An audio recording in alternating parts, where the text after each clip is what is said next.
Time for our top international stories. Amid growing American control over Venezuela's oil, the U.S. military has now seized two oil tankers, the Marinera and the Sofia, linked to Venezuela after tracking it across the Atlantic for over 2 weeks as part of a U.S. blockade of Venezuelan oil exports. A video shared by the U.S. shows the moment the U.S. Coast Guard boarded the oil tanker, as you can see.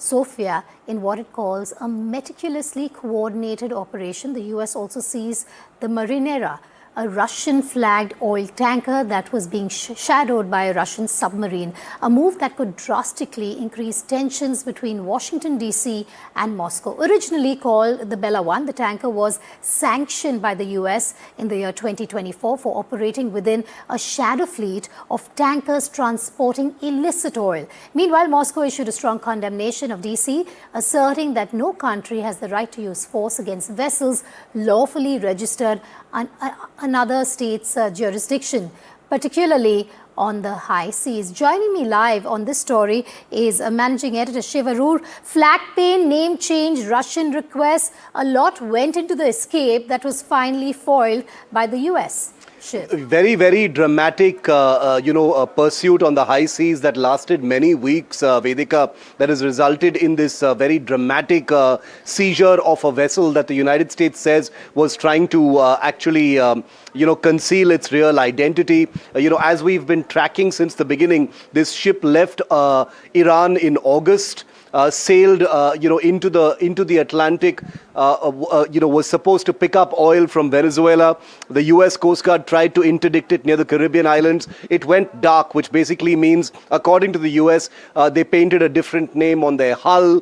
They switched off some of their sensors. They stopped talking on the usual, navigational talkbacks that were there, and they became what is called in navigational terms a kind of ghost ship, practically invisible, to the usual international dashboards and security agencies.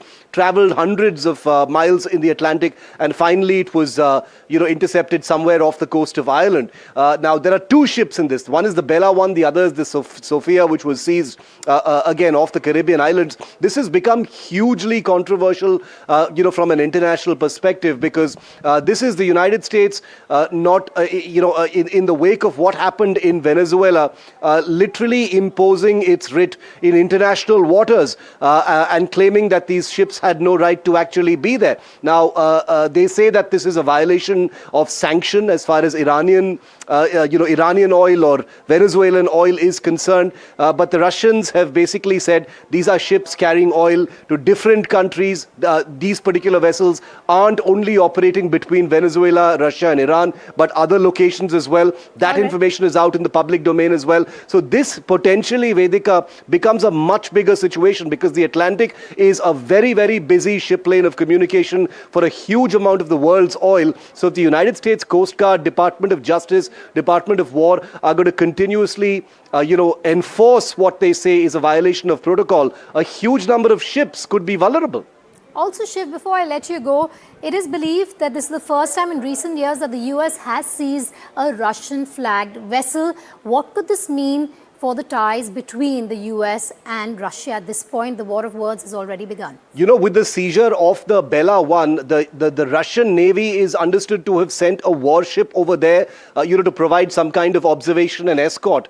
This is a hugely sensitive and volatile situation on the high seas, where things can go easily wrong. In these infrared pictures that you've got on your screen right now, Vedika, you can see that it's not just the U.S. Coast Guard, but you've got some naval assets. You've got MH-60 Seahawk, Romeo helicopters, landing on that tanker. This is the American military machine in full force on the high seas, and Russia will very, very understandably see this as an act of belligerence, perhaps even an act of war, because energy security translates international security when it comes to any big country, and Russia will no doubt see it as the same. So things are very, very volatile right now. It remains to be seen whether this will escalate a little further. No shots were fired. There was no violence of any kind on the ship itself. The ship has been seized at this point of time. But the fact that the Russians have sent a warship into the North Atlantic to, keep a watch, keep a look, means that we may be returning to a very unsettling kind of post-World War scenario,